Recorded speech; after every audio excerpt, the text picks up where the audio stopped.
To the extent that the trial court set aside the verdict as against the weight of the evidence, this was beyond its powers.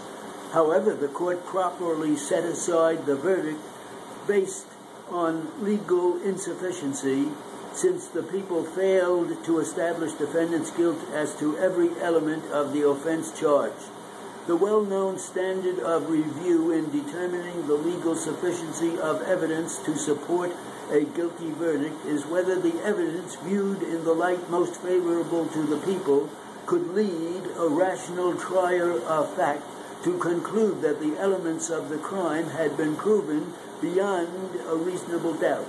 In the instant matter, the people alleged that defendant and attorney conferred or offered or agreed to confer a benefit upon a court clerk in return for the clerk's assistance in expediting matrimonial cases.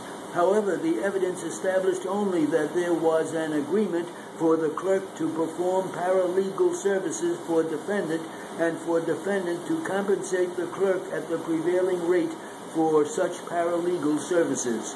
The paralegal services which were actually performed involved the preparation of documents in uncontested divorces, a matter in which the clerk had expertise.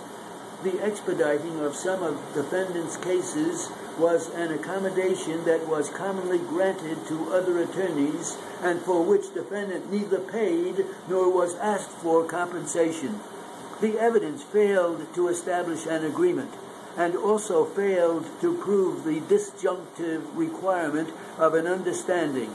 The people were required to prove an understanding in the mind of the bribe maker that the bribe receiver would effectuate the proscribed corruption of public process and was affected to do so by the actus reus of this particular crime. The mere hope that the public servant would be influenced by the benefit offered or conferred is insufficient. The requisite agreement or understanding cannot be inferred from the evidence. There was no evidence supporting an inference of an agreement or understanding that defendant would continue to provide the clerk with paralegal work in return for assistance in expediting cases. Furthermore, in response to clarifying questions, the clerk specifically testified that he received nothing extra for expediting cases and that there was no agreement to that effect. We have considered the people's remaining arguments and find them unavailing. Defendant was afforded a meaningful opportunity to consult with counsel and to prepare to testify and offer exculpatory evidence before the grand jury. After having 1 day to consult with newly assigned counsel, defendant was offered but declined 2 additional days within which to testify and present his alibi witness. The only explanation offered by defendant in his request for further delay, which would have required extension of the grand jury's term, was that there were other documents which perhaps would reinforce the alibi defense. Notably, defendant never alleged that he did not have sufficient time to prepare his testimony or that of his alibi witness. Moreover, there was a total of a full week between defendant's criminal court arraignment and the date offered by the people for his grand jury appearance. During that time, defendant was continuously represented by counsel, albeit by several different attorneys.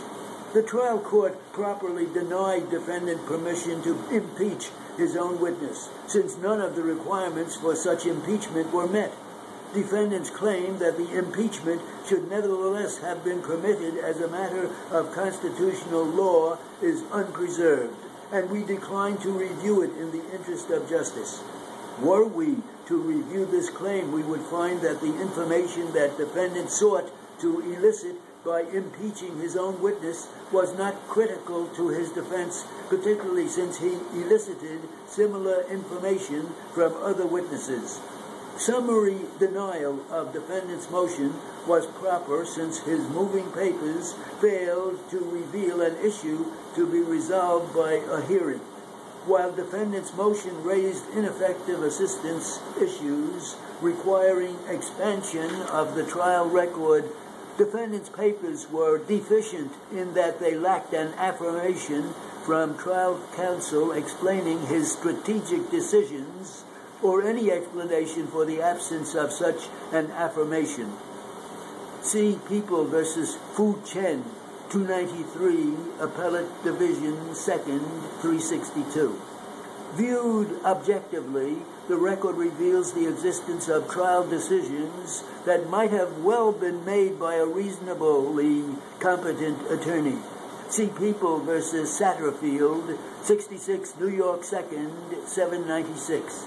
There is no dispute that trial counsel interviewed the witnesses whom defendant asserts should have been called. Counsel's determination not to call these witnesses was a strategic decision, and there is no basis for a finding that this decision constituted ineffective assistance of counsel. See People v. Smith, 82, New York 2nd, 731. Similarly, defendant failed to demonstrate the absence of legitimate explanations for counsel's waiver of defendant's right to testify before the grand jury, which followed denial of his request for an adjournment. Concur.